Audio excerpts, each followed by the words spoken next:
All right, hockey fans. So, the title of this video might be just a little bit, you got to say Stanley Cup final preview for anybody to know what the hell you're talking about and for YouTube to show the video. Now, in a normal preview of a series, you might simply, go over the stats and everything else. But let's face it, let's just be honest here. Two things. Number one, regular season and somewhat the playoff stats. It doesn't really matter. All that matters is what's fixing to happen on the ice. And number two, on the Panther channel, so everybody knows I'm going to pick the Panthers.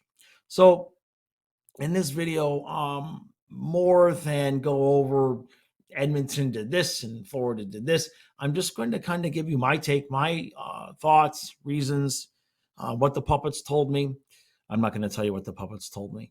I'm just going to kind of go over what I think will be the reason why the Panthers win this series. Now, before I get started, I'm Panthers, right? So I don't watch a lot of Edmonton hockey, okay? So there's going to be things I don't know about the Oilers. There's going to be, I'm sure there will be Oiler fans that say, hey, don't leave out this, don't leave out that. I'm not leaving anything out of disrespect, right? The team was 0-10, 1-11, some crazy start like that to get to the Stanley Cup final. We know a little bit about that here in Florida, right? Because we weren't as bad as you guys started off, but we were 10, 12 points out last year in January before we came back and just made it to the 8th seed. So we know a little bit about, what it takes to come from way back and to make it this far. And that actually leads into my first reason why I believe that the Panthers are going to have an advantage in this series is that even though Edmonton doesn't play that difficult style, the hard style, the physical style, I should say, that the Panthers tend to play, it doesn't mean they're not going to possibly be a little bit more energetically wiped out. Think how Florida was last year. Now, I'm not saying we're getting ready to, beat them 9-3 in the last game, but there's some similarities there in terms of the energy level and the effort level and the stress that Edmonton has been under every night, right? Since the beginning of the season, right? Since like game 12, game 15, they've been under that pressure. Now, that could be a good thing. That could be a bad thing, right? You can be hardened by that pressure. Iron sharpens iron. Is that the saying? So there could be some advantage there for Edmonton a little bit. But then when I get into the conditioning here, and again, this is the part, I don't know what Edmonton's training camps are like. Maybe every NHL team, maybe we all think our training camp is the hardest one. That could be the truth.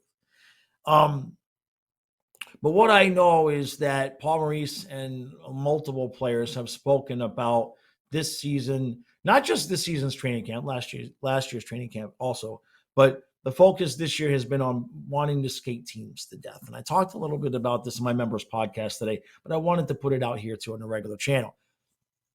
When you saw the Rangers in game 6, I almost said game 5, game 6, it's 1-0, right? It's 1-0. This shouldn't be a problem, right? But the Rangers just did not have that 10%, 5%, 3%. What percentage more legs did Panthers have? It wasn't terrible, right? Like the Panthers weren't ending up on breakaways and everything like that. But the Rangers just did not have that extra burst, that extra boost, that extra energy to deal with the Panthers' forecheck. So there's that. The Oilers, obviously, and look, I'm not going to sit here and say they are a better team. They aren't a better team than the Rangers. Different team, right? Okay. Now the Oilers have a reputation of not playing great defense. And here's what I'll say about that. When midway through the Boston series last year, the first Boston series with Florida, I found low quality Bruins fan, and he was talking in this video, and it clearly already been well established by not just his channel, but other people. It had already been clearly well established that Florida was a dirty team. And I was kind of like, what? But I'm not seeing it. And of course, we never see our team's flaws, or, sometimes most of us, we have a harder time seeing it. So the point is that while everybody else was viewing us as dirty, I was kind of like, I don't really see us that way. And sometimes reputation can be an over exaggerated, over inflated thing. Have Cousins and Kachuk done some things at Bennett? Sure. But you've seen Marchand, right? You know, in the interview this year, right? He's like, look, man, the truth of it is we're all trying to hurt each other. It's the playoffs. If you can get rid of one guy, that's going to help you win. That's the thing nobody wants to talk about is everybody is trying to do it. So sometimes, like anything in life, somebody's reputation, bad reputation, can be a bit skewed. And I have a feeling that's the case with the Oilers. Don't play defense. And, because they've had McDavid and Draisaitl, because they've had such a prolific offense for quite some time now, and they haven't made it all the way and won, then the assumption becomes, well, the defense must suck. The goaltending must be a problem. Now, Skinner has played a lot better. Now, I'm obviously not going to sit here and try to say I think Skinner is going to be better than Bobrovsky. But what it all boils down to, especially with the goaltending, is, okay, what's happened in the past, what's happened the rest of the season, what's happened in the playoffs and all that, it don't matter. It really, really doesn't matter, okay? At any given time, Aiden Hill, at any given time, right, a goalie can catch fire and or, not catch fire. You know what I mean? I'm going to interrupt this video for letting you know that on my end, my camera is glitching. So it's distracting me a little bit. I'm just going to power through. See right there. I don't know if that's recording or if that's just how my screen is capturing it, but I'm leaving it because I ain't starting over because the beard itches. God, it's so ridiculous. Look at this. Wait till you see it in 2 weeks. So the thing with Skinner and Bobrovsky is that who knows? Right now, we know Bobrovsky can perform, but he's only, made it Stanley Cup final one time. It wasn't spectacular. Okay. Skinner hasn't made it before, but he has looked good these last couple rounds, especially against Dallas. Right. And same with the Edmonton power play. So since I'm picking the Panthers, now I'm not going to give you the exact games just yet here, but since I'm picking them, I'm going to pretend it's at the end of this series, and I'm talking about what I think happened and why the Panthers won. It's not a disrespect to the Oilers, but I have a feeling that at the end of this series, everyone will recognize that the Florida Panthers are the most well-conditioned team in the NHL. They may not say that we have the highest, this stat, that stat, McDavid. We don't have McDavid on the team, but I think in the end, what's going to be impressed upon the rest of the NHL the most is that these guys are just relentless. Like, they don't stop skating. Like, they can go, like we went out there in the last Ranger game 6, it was 60 minutes. I mean, they skated 60 minutes. And there wasn't any passengers. There wasn't like, well, that period sucked. It was 60 minutes. And this team can do that. Can they do that for 82 games? No. But that's another difference here. Edmonton, and we have, the Panthers have experience with this last year. Edmonton, since game 10, 15, whatever it is, has been under that pressure of needing to bust their ass, right? Now, they did make the playoff spot a little bit earlier than the Panthers did last year. So some of that towards the end of the season, it was like, okay, we know Edmonton's going to be in. So they did have a little bit of a different path. But, the Panthers, I'm not saying they've been coasting, but those of us who watch the Panthers every night, there were plenty of nights, especially somewhere between game 50 to 70. Yeah, that stretch, game 50 to 70. There was a lot of, this team stinks. They're not. They're not playing hard. They're coasting. They're not really giving a ton of effort. And we lose a game, win a game, lose a game, win a game. And in the post-game interviews, basically, to summarize, the players and the coach was just kind of like, look, man, it's a long season. We can't play that game all year long. We know we're going to be in the playoffs. Relax. And Maurice even told them to relax. And I would keep telling people they're saving it for the playoffs. They're saving it for the playoffs. They're saving it because they learned the lesson the previous year of what happens when you have to come from so far behind and expend all your energy in the regular season. So, that being the case, I think that that's going to be the advantage in this series. We can talk all we want about, who's going to be on McDavid and how's Forsling going to do and Bob and Skinner and all that. That stuff is still going to be a little bit unknown. The move that McDavid made the other night, right, where he just cut in front of the crease and Dallas just kind of let him, right? So there's the question there. It's like, did Dallas let him, or is McDavid just so good that nobody can stop him? I'm feeling we're fixing to find out. I'm feeling we're fixing to find out the answer to that question, because I'm not so sure that Montour or Forsling or Ekblad wouldn't try to take McDavid's head off if he starts making that little slide in the crease right there. We shall see. Mikula, too. Kulikov has laid some hits, right? Well, our defense will hit you. And Dallas was kind of cooked. And that's the other thing. I am not belittling. I am not taking anything away from the Oilers. What they accomplished to get to this spot is they're in the Stanley Cup final. It don't matter how you get there, but in terms of the matchups, in terms of looking at who's played, I think Vancouver was a much more of a test of where Edmonton is than Dallas. By the time Edmonton got to Dallas, I mean, it was, Dallas had a 2-1 series lead. They got the lead in game 4, and then they just splatted into a wall. And you got to give Edmonton credit for that too. How much of that was Dallas being cooked? How much of that was Edmonton is that good? We're fixing to find out. I have a feeling that at the end of this series, what we're going to find out is, while Edmonton has got the high-end talent, and I think Edmonton beats, I don't know if I say Edmonton beats the Rangers, because I was kind of thinking the Rangers would have beat Edmonton too, but that's a hard matchup. It's all hard to say before you've seen it, right? I think what you're going to see is Panthers are more conditioned, not by a lot, but by enough. I think Bobrovsky will have learned from the experience of last year. And that's the last thing, the experience of last year.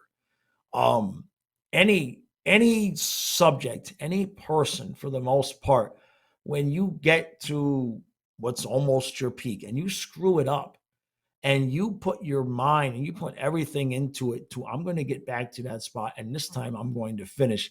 That's a powerful emotion. It's a very powerful emotion.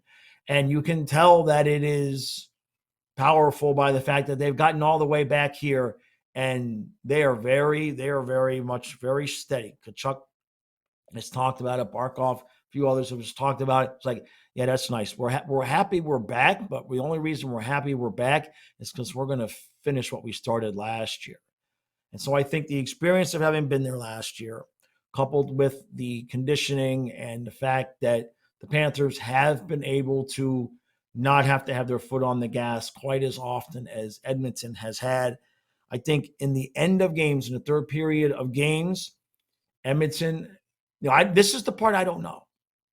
This is the part I don't know. I don't watch Edmonton, so I don't know if they are accustomed to the level of intensity of the forecheck, especially in the third period. Panthers against the Rangers, they every game they'd start off the first period pretty good, and then they'd get a little bit better in the second. And by the third period, the games that we won, I shouldn't say every game, the last 3 games that we won, as the game went on, they got better and better and better and more energetic, and the Rangers just couldn't keep up. And I think that's what's going to happen here. Not by much. You could see a lot of close games. Also, there is the wild card in there, right? Both of these goalies, both Bobrovsky and Skinner, have one thing in common. When they're not good, it stinks. Okay, it's bad. If they're not on their angles, there's 4, 5, 6, 7, and you're like, wait, what? What happened? There's 6 goals on 12 shots. What's going on? So both goalies, if either goalie has one of those nights, cross that night out for the other team, right? So there's that. We know Borowski can play in a Vezina level. I think he's going to win it this year. Skinner, I'm not going to sit here and say Skinner can't win because Aiden Hill. You know what I mean? I mean, the Avalanche one with Darcy Kemper. Where's he right now? So goalies can goalie, right? They can. That's a T-shirt. Goalies can goalie. Skinner didn't get this far because he sucks. Maybe he has a bad game here. Maybe he's had some struggles, but he's playing well now, and that's really all that matters is how these guys are playing right now. Now, in terms of a series prediction, I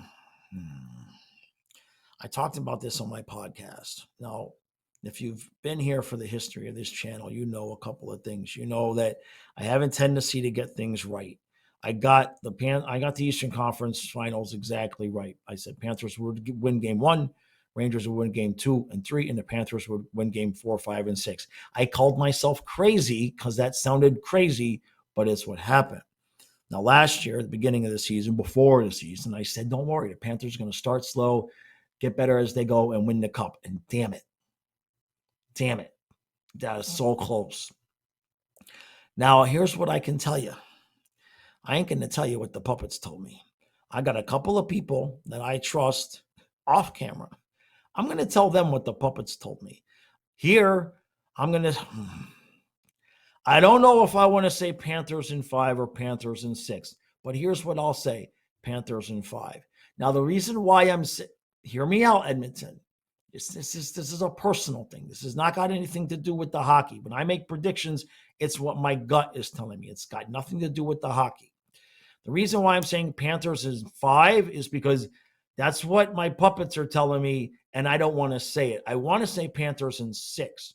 But in the last series, I didn't want to say what I thought was going to happen, and I did. And then I tried to take it back. And I said I'm going to learn the lesson that the next time I think something's going to happen, I'm just going to say it and own it. So without disrespect to you Edmonton fans, because I know you're obviously going to disagree. You're going to think Edmonton's going to win. That's okay. That's fine. Me sitting here right now, I'm not going to tell you what I really think, but I'm going to say Panthers in 5. And then I'm going to text Trey and a couple other people. I'm going to text about 3 or 4 people so we have the receipts in this moment right now.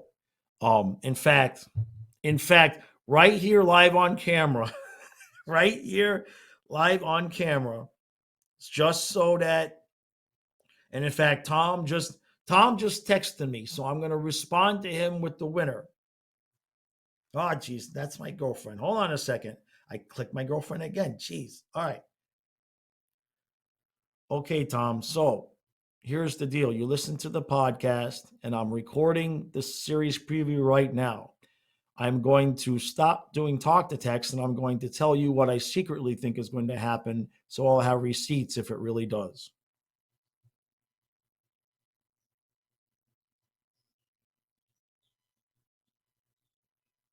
Sent.